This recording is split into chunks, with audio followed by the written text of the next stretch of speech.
என்ன கதை சொல்லட்டும்? ராஜாராணி கதை. ராணி வளர்த்த கிளிய பத்தி கதை சொல்றேன். கிளியா? ஐயா ஜாலி ஜாலி. பாட்டி பாட்டி சீக்கிரம் சொல்லுங்க பாட்டி. நான் சொல்றேன், அவசரப்படாத, பொறுமையா கேளு. என்ன கதை கேட்டதுக்கு அப்புறம் நீ போய் படிக்கணும், சரிதானே? ஒரு ஊர்ல ராணி ஒருத்தி இருந்தாளாம். அவளுக்கு கிளின உசுறு.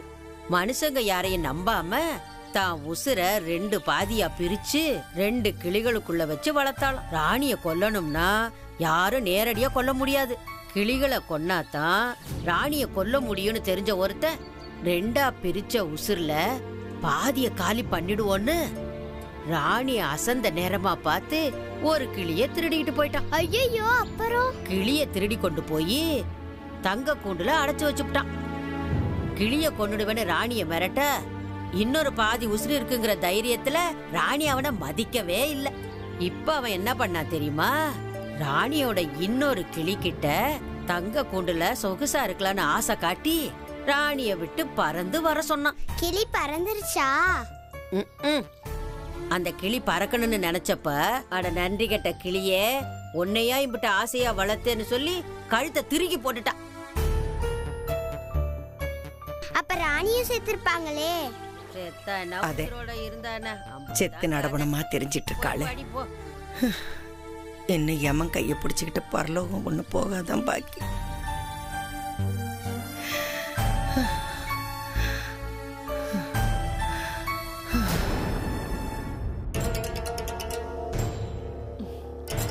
அண்ணே, உன் மனசுல நீ என்னதான் நினைச்சிட்டு இருக்க? நீயும் போய் ஜாதகம் பார்த்துட்டு வந்துட்ட, நானும் போய் ஜாதகம் பார்த்துட்டு வந்துட்டேன். இன்னும் எதை பத்தி யோசிச்சுட்டு இருக்கீங்க? என்னம்மா சொல்றேன்னு எனக்கு ஒன்னும் புரியலையே. புரியலையா?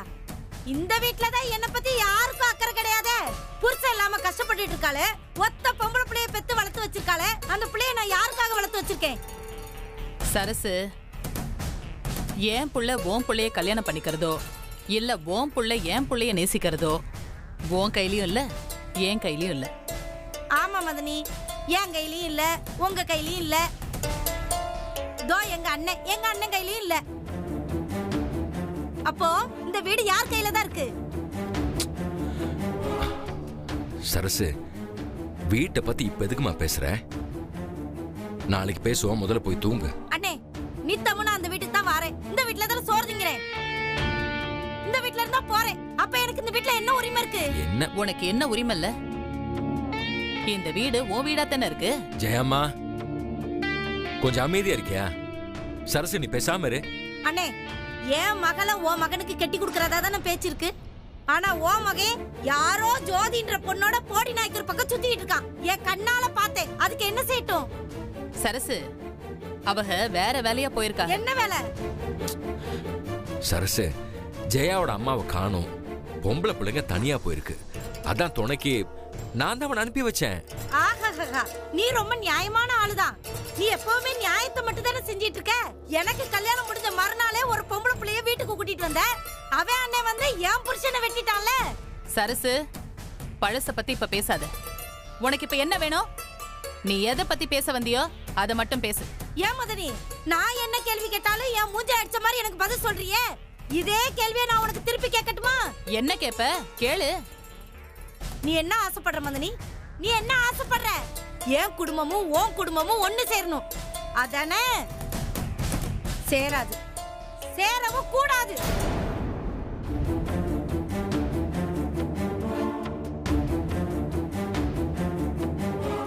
உன் அண்ணன் மவளை எப்படியாவது உசுப்பேத்தி இந்த குடும்பத்துக்கு அந்த குடும்பத்துக்கு பாலம் போட்டுடலான்னு மட்டும் கற்பனை கூட பண்ணிராத.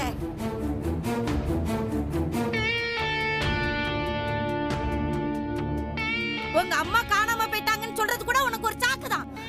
அந்த சாக்க வச்சு என் மருமகனை உன் அண்ணன் மகளோட பழக வச்சு அவங்க மனசுல ஆசையை வளர்த்து வாழ்க்கையில ஒண்ணு சேர்க்கறதுக்கு நீ திட்டம் போட்டிருக்க. நான் 2 பேரையும் சேர்க்க முயற்சி பண்ணவே இல்லை. எங்க அம்மா தொலைஞ்சு போச்சு, அதை தேடி என் மாவும் போயிருக்கான். அவ அம்மாச்சி தேடி போயிருக்கான். அம்பிடுத்தேன். இத பத்தி நான் இப்ப பேசணுங்கிற அவசியம் இல்ல. நான் பேசுவேன். சரசு, என் மகன் பிறந்தப்போ உனக்கு மருமகன் பிறந்திருக்கான்னு சொன்னேன். உனக்கு பொண்ணு பிறந்தப்போ எனக்கு மருமக பிறந்திருக்கான்னு சொன்னேன். முதல் வாக்கு பொய்யா இருக்கலாம், ஆனா ரெண்டாவது வாக்கு உண்மை.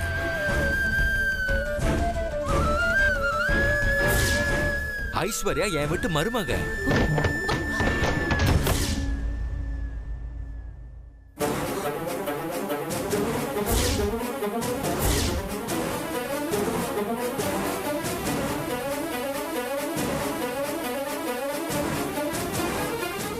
ஒரு லட்சம் தடவை சொல்லியிருக்கேன், என் பிள்ளைங்க அதுங்க இஷ்டத்துக்குதே வளரும், அதுங்க இஷ்டத்துக்குதே சாப்பிடும், அதுங்க இஷ்டத்துக்குதான் கல்யாணமும் பண்ணிக்கும்.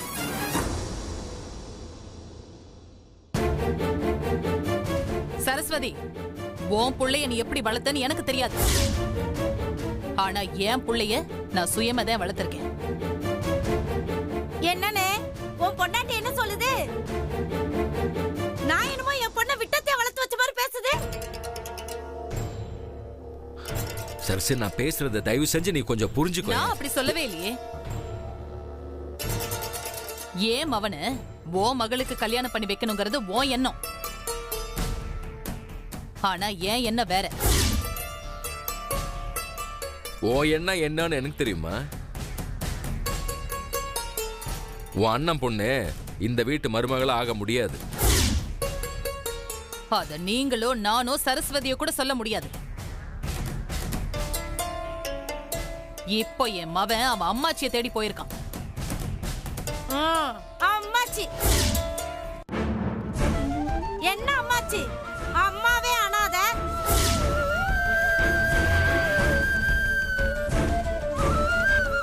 அம்மாச்சி எங்க இருந்து வந்தாங்க? நீங்க ஒரு பொம்பளை புள்ள கூட என் மருமகனை எப்படி தனியா அனுப்பி வைக்கலாம்?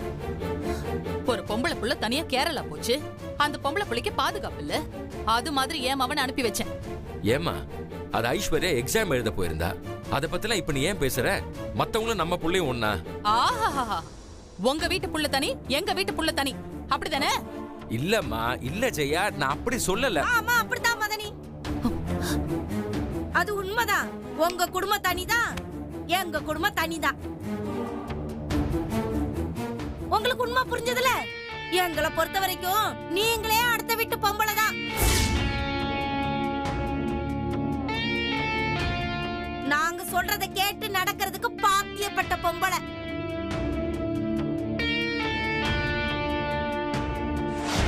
ஒவ்வொரு பொம்பளைங்களுக்கும் அவங்க புகுந்த வீடு தான் நிரந்தரம். இதுதானே நீங்க வாக்கப்பட்டு வந்த வீடு. இனிமேல் இந்த வீடு தான் உங்களுக்கு எல்லாமே.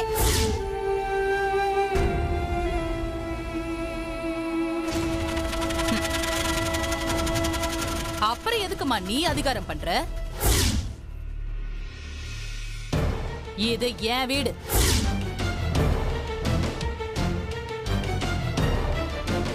நான் புகுந்த வீடு. இது எனக்கு நிரந்தரம். நீ எதுக்கு அதிகாரம் பண்ற? ஜெயா, ஏதோ தப்பு நடந்திருக்கு.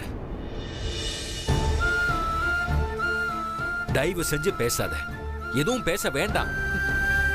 நான் எதுவும் பேசலங்க.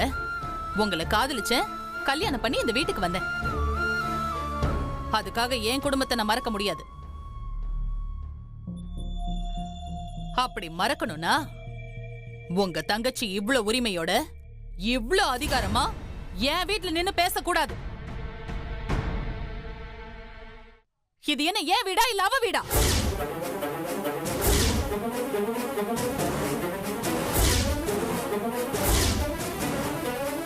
என் மகன் மேல எனக்கு நம்பிக்கை இருக்கு. நீங்க ரெண்டு பேரும் அவனுக்காக தயவு செஞ்சு இப்படி அடிச்சுக்காதீங்க. எனக்கு அது பிடிக்கல. உசுரும் உணர்ச்சியும் வேற வேற கிடையாது, புரிஞ்சுக்குங்க. இது ஓ வீடுதான் மதனி, ஓ வீடுதான். ஏன்னா ஓ புருஷன் உசுரோட தானே இருக்காரு. என் புருஷன் தானே செத்து போயிட்டாரு. நான் தானே தாலி ஏத்து நிக்கிறேன். என்ன மாதிரி பிறந்த மகளா இருக்கிற ஒவ்வொரு பொண்ணுக்கும் அவ தாய் வீடு தான் அவ வீடு. இது என் வீடு. என் வீட்டுல எனக்கு இல்லாத உரிமை வேற யாருக்கும் கிடையாது.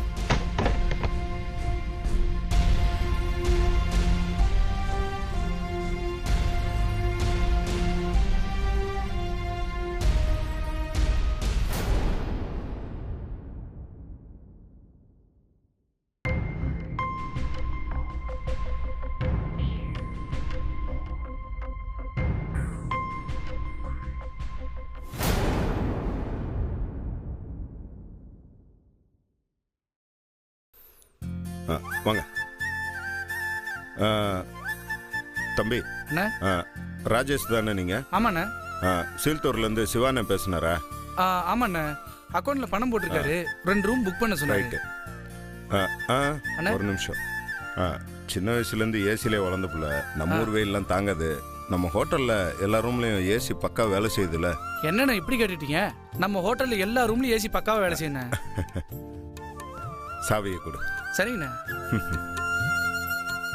என்னங்கண்ணா? இந்த சாவி போய் ரூம்ல ரெஸ்ட் எடுங்க. நான் போய் சாப்பாடு வாங்கிட்டு வரேன். இல்ல எனக்கு என்னமோ நம்ம ஸ்டே பண்ணாம ஒரு ஃபுல் நைட் தேடினா பாட்டியை கண்டுபிடிச்சலான்னு தோணுது. ஆமா சார். வாங்க நம்ம 3 பேர் போய் தேடலாம் வாங்க. ஏய், உங்க 2 பேத்துக்கு என்ன ஜான்சி ராணின்னு நினைப்பா? வெளியூருக்கு வந்திருக்கோம், இருட்டிருச்சு. சும்மா நைட்டு தேடிட்டு வந்தோம்னா எவனா உரண்ட எழுப்பான். போங்க. அவனுங்களை சமாளிக்க தான் எங்க கூட நீ இருக்குல்ல. வாமா மின்னலு, நல்லா இருக்கு. கில்லி பட விஜய் மாதிரி உங்களை காப்பாத்தி கூட்டு போவேன்னு நினைச்சியா? இங்க பாரு, இப்போதைக்கு உங்க பாட்டியை தேடி கண்டுபிடிக்கணும். ஊர் போய் சேர்ற வரைக்கும் எந்த பஞ்சாயத்துலயும் மாட்டக்கூடாது. ஆமா, இந்த பக்கம் என்ன ஊர் இருக்கு?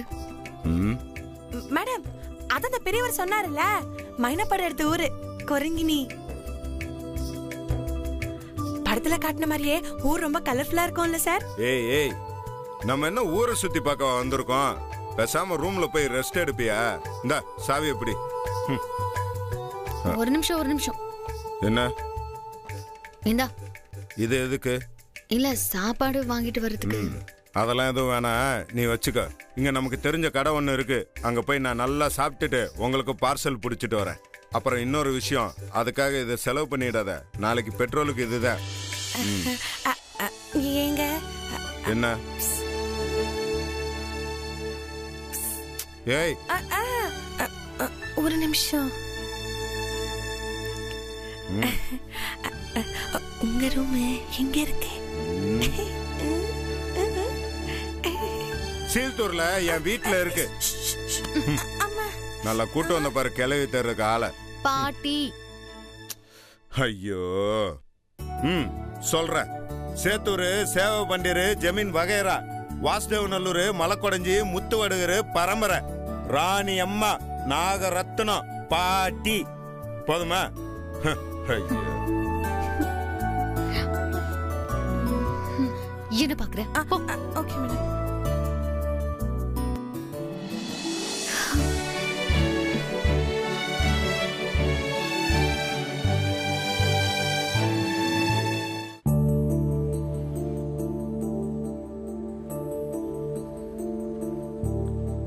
சார், ஒரு கொத்து 2 தோசை 2 ஆம்லெட்.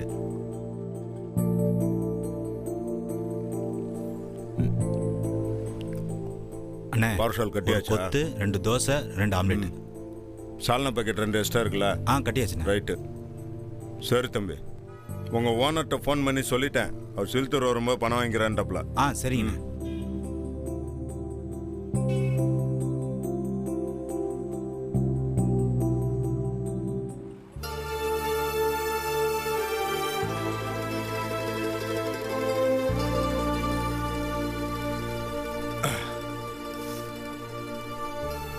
சரி, வரேன். சரிண்ணா, வாங்க.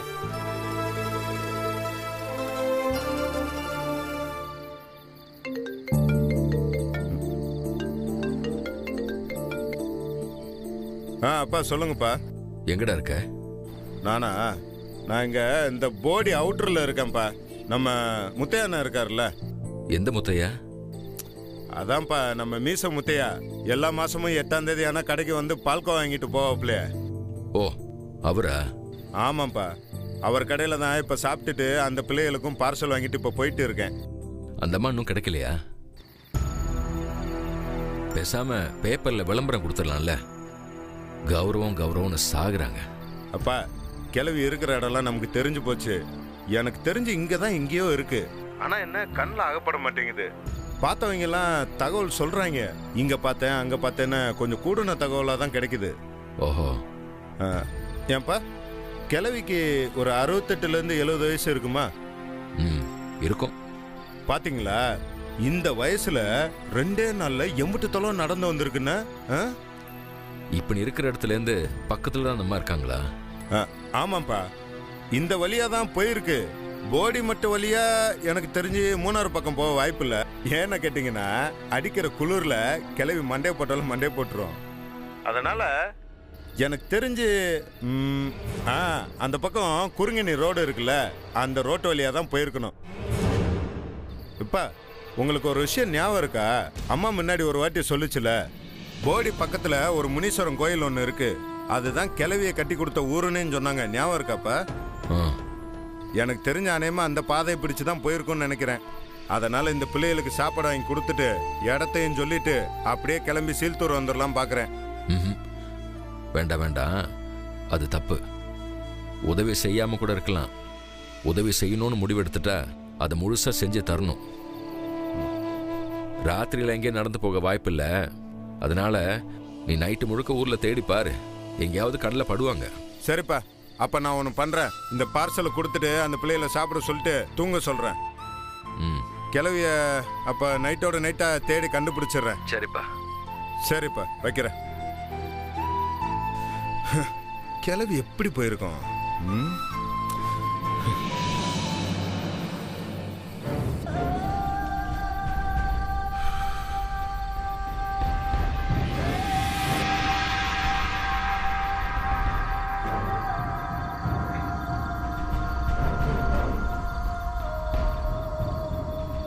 ஆனா கிளவி இந்த சுற்று வட்டாரத்துல எங்கேயோ இருக்கு. நடராஜ மகன் இங்கிட்டு தான் தெரியுறான். அவன் அந்த பக்கம் தெரியுறான்.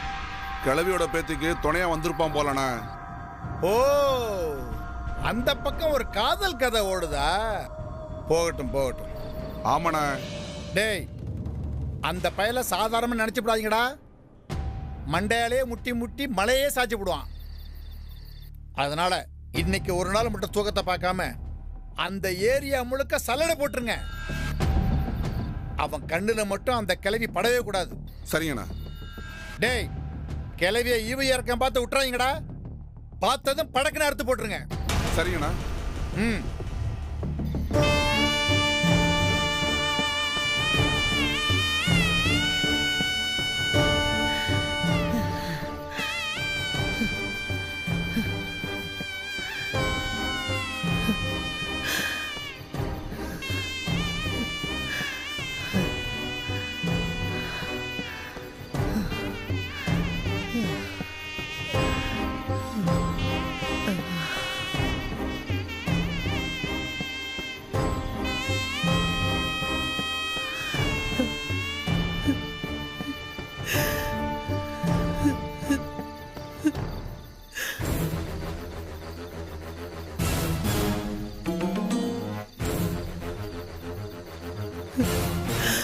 ஐயா,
ஐயா,